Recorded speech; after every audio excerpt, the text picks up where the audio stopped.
বাংলাদেশের নারী ফুটবলের নতুন স্বপ্নের গল্প লিখছে এই প্রজন্মের মেয়েরা। এএফসি অনূর্ধ্ব-20 নারী এশিয়ান কাপের বাছাই পর্বে এখন পর্যন্ত দুর্দান্ত ফর্মে রয়েছে লাল সবুজের তরুণীরা। প্রথম ম্যাচেই লাওসকে 3 গোলে হারিয়ে শুভ সূচনা, আর দ্বিতীয় ম্যাচ যেন গোল উৎসব। পূর্ব তিমুরকে হারিয়েছে একতরফা 8-0 গোলে।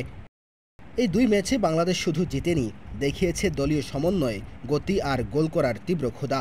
গ্রুপের শীর্ষে থাকা অবস্থায় এখন সামনে আরও বড় চ্যালেঞ্জ দক্ষিণ কোরিয়া। এদিকে দক্ষিণ কোরিয়ার শুরুটাও ছিল আগ্রাসী। প্রথম ম্যাচে পূর্ব তিমুরকে বিধ্বস্ত করেছে 9-0 গোলে, আর দ্বিতীয় ম্যাচে লাওসকে হারিয়েছে 1-0 ব্যবধানে।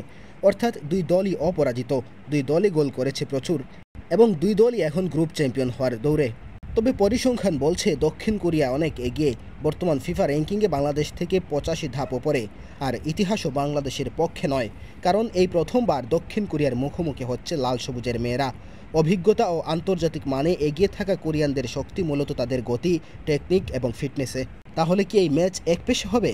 বাংলাদেশ দল কিন্তু সে কথা মানতে রাজি নয়। প্রথম দুই ম্যাচে দেখা গেছে বাংলাদেশের আক্রমণ ভাগে সাগরিকা, মুনকি সবাই দুর্দান্ত ফর্মে। মাঝমাঠে খেলা নিয়ন্ত্রণে রেখেছে নাফিদা, আর রক্ষণে স্বর্ণা ছিল প্রতিপক্ষের জন্য বড় বাধা।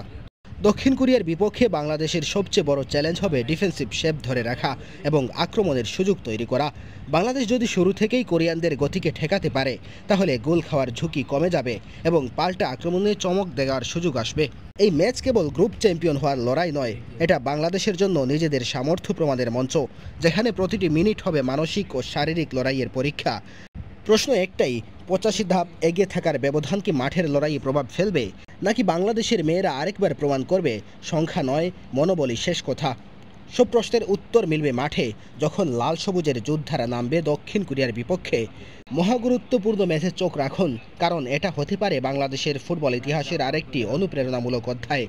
ম্যাচটি শুরু হবে আগামী রবিবার বিকেল 3টায় লাওসের মাঠে। সেই ম্যাচটিকে একদিকে কঠিন পরীক্ষা, অপরদিকে সামর্থ্যের প্রমাণ দেওয়ার সুযোগ বাংলাদেশের সামনে।